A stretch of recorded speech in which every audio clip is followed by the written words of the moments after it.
Hello दोस्तों, आप सभी कैसे हैं। आशा करता हूँ आप सभी अच्छे होंगे। आप सभी का स्वागत है आपके अपने YouTube channel SSC exam pro में, जो भारत को महंगे कोचिंग के फीस से मुक्त कराने के उद्देश्य से बनाया गया है। आज के इस वीडियो में हम 30 मोस्ट इम्पॉर्टेंट साइंस से रिलेटेड प्रश्नों को देखेंगे। यह साइंस से रिलेटेड प्रश्नों की सीरीज का पार्ट 45 है। अगर आप 1 से लेकर 44 पार्ट देखना चाहते हैं तो मेरे चैनल पे जाके देख सकते हैं।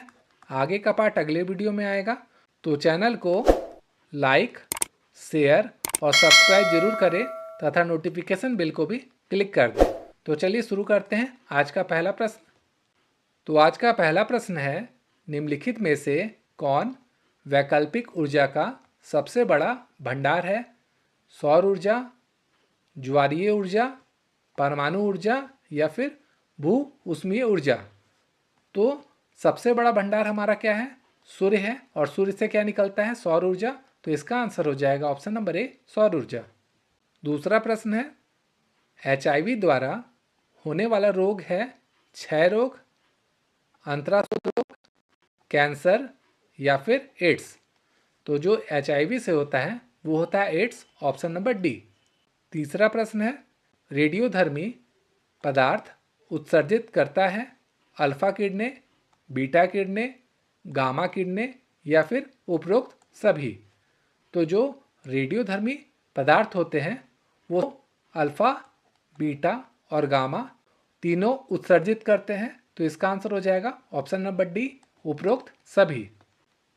चौथा प्रश्न है, जल की स्थायी कठोरता का कारण है कैल्शियम कार्बोनेट, कैल्शियम तथा मैग्नीशियम के क्लोराइड और सल्फेट या फिर सोडियम तथा पोटासियम के क्लोराइड और सल्फेट या फिर इनमें से कोई नहीं।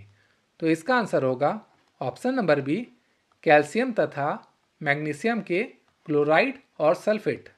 पांचवा प्रश्न है, निम्नलिखित में सबसे भारी धातु कौन सी है? तांबा, यूरेनियम, एल्युमिनियम या फिर चांदी। तो इसका आंसर होगा ऑप्शन नंबर बी, यूरेनियम। प्रश्न है, हास्य गैस जिसे लाफिंग गैस भी कहते हैं वो कौन है? ये हमें बताना है। Nitric oxide, nitrogen pentoxide, nitrogen peroxide या फिर नाइट्रस ऑक्साइड। तो इसका आंसर होगा option number D, nitrous oxide. सातवां सवाल है, प्रतिवर्ष 5 लाख भारतीय एक रोग से मरते हैं, इसकी पहचान करें। एन्सेफेलाइटिस, एड्स, कैंसर या फिर क्षय रोग। तो इसका आंसर होगा ऑप्शन नंबर डी, क्षय रोग, जिसे इंग्लिश में क्या कहते हैं? टीवी। आठवां प्रश्न है, जब हम बकरी या भेड़ का मांस खाते हैं तब हम प्राथमिक उपभोक्ता हैं, द्वितीयक उपभोक्ता है, तृतीयक उपभोक्ता है या फिर इनमें से कोई नहीं। तो इसका आंसर होगा ऑप्शन नंबर बी, द्वितीयक उपभोक्ता है। पहला उपभोक्ता कौन होता है? जो शाकाहारी होता है। द्वितीय उपभोक्ता कौन होता है? जो मांसाहारी होता है। नौवां प्रश्न है, डॉल्फिन वर्गीकृत किए जाते हैं मत्स्य में, उभयचर में, सरीसृप में या फिर स्तनी में। तो जो डॉल्फिन होते हैं वो स्तनी में वर्गीकृत किए जाते हैं। इसका आंसर हो जाएगा ऑप्शन नंबर डी। 10वां प्रश्न है, अपमार्जक क्या है? साबुन, औषधि, उत्प्रेरक या फिर शोधन अभिकर्ता। तो ये है ऑप्शन नंबर डी, शोधन अभिकर्ता। 11वां प्रश्न है, आर्कियोप्टेरिक्स क्या है? जुरासिक युग का सर्व पुरातन पक्षी, जुरासिक काल का सरीसृप, ट्राइएसिक काल का सरीसृप या फिर ट्राइएसिक तथा जुरासिक दोनों कालों का सरीसृप। तो इसका आंसर होगा ऑप्शन नंबर ए, जुरासिक युग का सर्वपुरातक पक्षी। 12वां प्रश्न है, जीवन काल की दृष्टि से पौधे का सबसे महत्वपूर्ण अंग कौन सा है? पुष्प, पत्ती, तना या फिर जड़। तो इसका आंसर होगा ऑप्शन नंबर ए, पुष्प।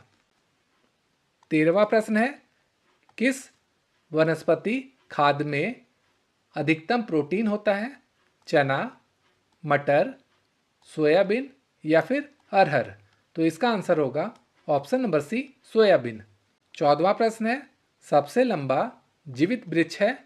यूकेलिप्टस, सिकोआ, देवदार या फिर पर्नान? तो इसका आंसर होगा ऑप्शन नंबर बी, सिकोआ।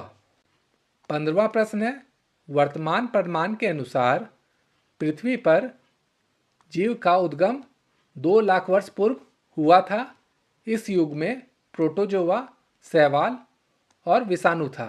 ये कब था वो हमें बताना है। 20,000 वर्ष पूर्व, 2 लाख वर्ष पूर्व, 20 लाख वर्ष पूर्व या फिर 20 करोड़ वर्ष पूर्व? तो इसका आंसर होगा ऑप्शन नंबर बी, 2 लाख वर्ष पूर्व। 16वां प्रश्न है, सर्वदाता वर्ग के रक्तदाता का रक्त ग्रुप होता है?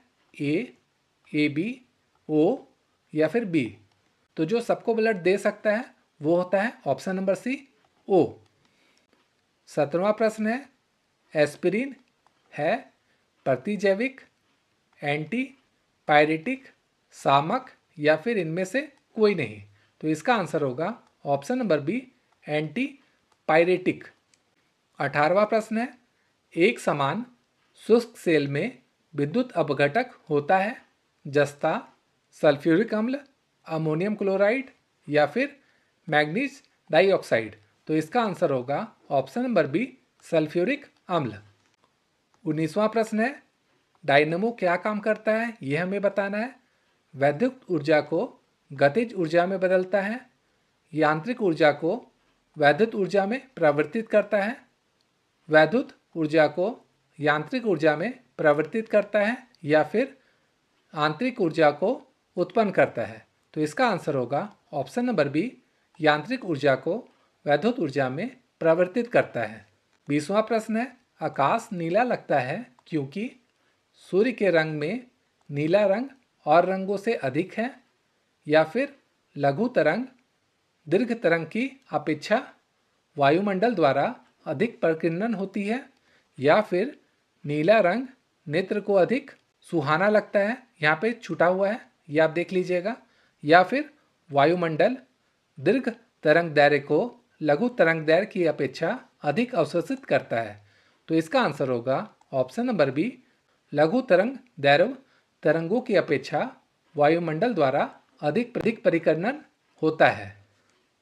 21वां प्रश्न है, 1 माइक्रोन बराबर है 1/10 मिलीमीटर का, 1/100 मिलीमीटर का, 1/1000 मिलीमीटर का या फिर 1/10,000 मिलीमीटर का?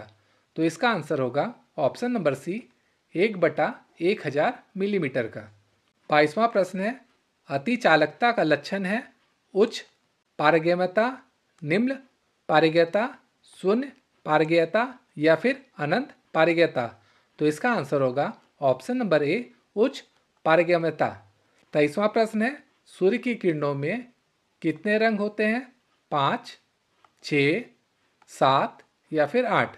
तो इसका आंसर होगा ऑप्शन नंबर सी, 7। 24वां प्रश्न है, वर्षा की बूंद की गोलाकार आकृति का कारण है? द्रव का घनत्व, पृष्ठ तनाव, वायुमंडलीय दबाव या फिर गुरुत्व? तो इसका आंसर होगा ऑप्शन नंबर बी, पृष्ठ तनाव, जिसे इंग्लिश में सरफेस टेंशन भी कहते हैं।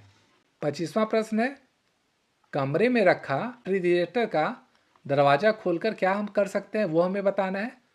आप कुछ कमरों को कुछ डिग्री ठंडा कर सकते हैं, आप उसको रेफ्रिजरेटर के ताप तक ठंडा कर सकते हैं, आप अनंतता कमरे को थोड़ा गर्म कर सकते हैं, या फिर आप कमरे को ना तो गर्म कर सकते हैं ना ठंडा कर सकते हैं। तो इसका आंसर होगा ऑप्शन नंबर सी, आप अनंतता कमरे को थोड़ा ठंडा कर सकते हैं। 26वां प्रश्न है, किस खनिज से रेडियम प्राप्त किया जाता है? चूना पत्थर, पिच ब्लेंड, रूटाइल या फिर हेमेटाइट? तो इसका आंसर है option number B, pitch blend.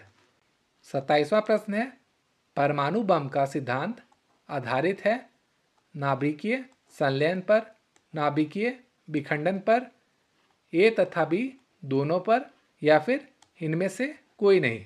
तो इसका आंसर होगा ऑप्शन नंबर बी, नाभिकीय विखंडन पर।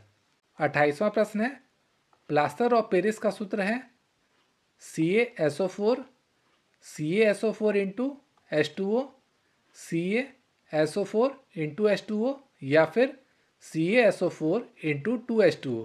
तो इसका आंसर होगा option number D, CaSO4 into 2H2O। 29वां प्रश्न है, नींबू खट्टा किस कारण होता है? हाइड्रोक्लोरिक अम्ल के कारण, एसिटिक अम्ल के कारण, टार्टेरिक अम्ल के कारण या फिर साइट्रिक अम्ल के कारण। तो इसका आंसर होगा ऑप्शन नंबर डी, साइट्रिक अम्ल के कारण। 30वां और इस सीरीज का अंतिम प्रश्न है, वायु एक क्या है? यह हमें बताना है। यौगिक, तत्व, मिश्रण या फिर विद्युत अपघटक है। तो इसका आंसर होगा वायु एक मिश्रण है। तो दोस्तों यह था पार्ट 45। आगे का पार्ट अगले वीडियो में आएगा। तो चैनल को लाइक, शेयर और सब्सक्राइब जरूर करें। Thank you.